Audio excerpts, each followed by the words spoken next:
So we still got some fairly potent thunderstorms with us here, especially the upper Snake River Plain in the eastern highlands, getting right over the eastern highlands of Palisades and eastern Bonneville County, Teton County, Idaho, and Wyoming, and quite a bit of lightning there. Also seeing some lightning here getting into the national parks. This stuff will be with us tomorrow into the high country. If you're going to Yellowstone National Park and also Grand Teton, prepare for some afternoon thunderstorms. With all these passing thunderstorms, also the Weather Service out of Montana has issued a flash flood watch. This is mostly for burn areas where we had brush fires over the summer that we could see some rapidly, I would say, falling rain mixed in with the mud and debris. So just a heads up from the Weather Service in Montana for Lemhi County that we could be looking for some flash flooding there in around Salmon, Ledore, but mostly around the riverbanks, the creeks, the streams, and also as you get up again where we had the brush fires last season here. We have a bit of a break in the pattern coming, but we're still going to keep the wind with us here. There is another cold front moving through Oregon and Northern California, and that's going to be pushing through for the weekend. That's going to keep the wind in place.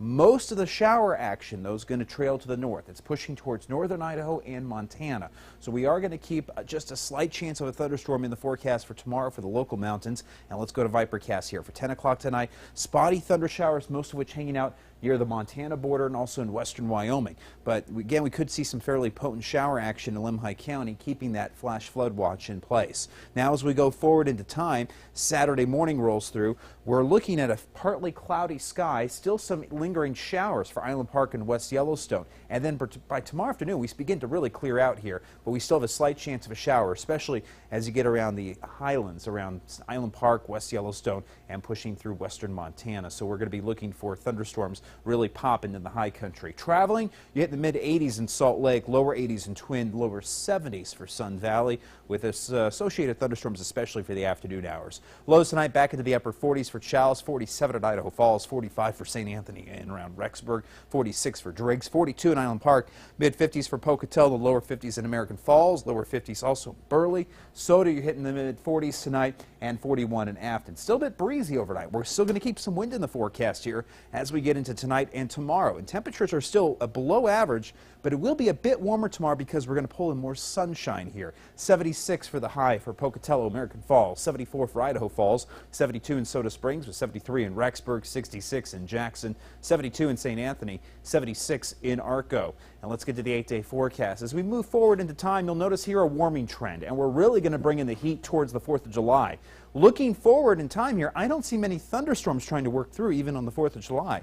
So we're going to be looking at a hot, sunny holiday weekend there as we push forward into highs into the mid to upper 70s for the weekend here. And then we're pushing into the near 90s as we get into Rexburg by Tuesday and Wednesday, pushing towards 90 for the Friday afternoon. Pocatello, it's going to be a hot one for the 4th. This weekend, mid to upper 70s for Saturday and Sunday. Breezy, but we're going back into the 90s Wednesday, Thursday, Friday. 96 right now, the projected high for the 4th of July in Pocatello. Blackfoot highs here at around 77 on Sunday, 78 for Monday, lower 90s to get us into the rest of the week there towards the 4th, with temperatures really just starting to boom into the lower to mid 90s. Jackson, a couple of thunderstorms on Saturday. We'll see a slight chance of a thunderstorm next Thursday with highs into the upper 70s to mid 80s. Carol? All right, thank you.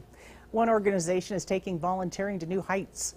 The Civil Air Patrol held an emergency exercise today. Airmen volunteer to aid in search and rescue missions across the state. The volunteers are often called at any time to help find a lost aircraft or a stranded snowmobiler or another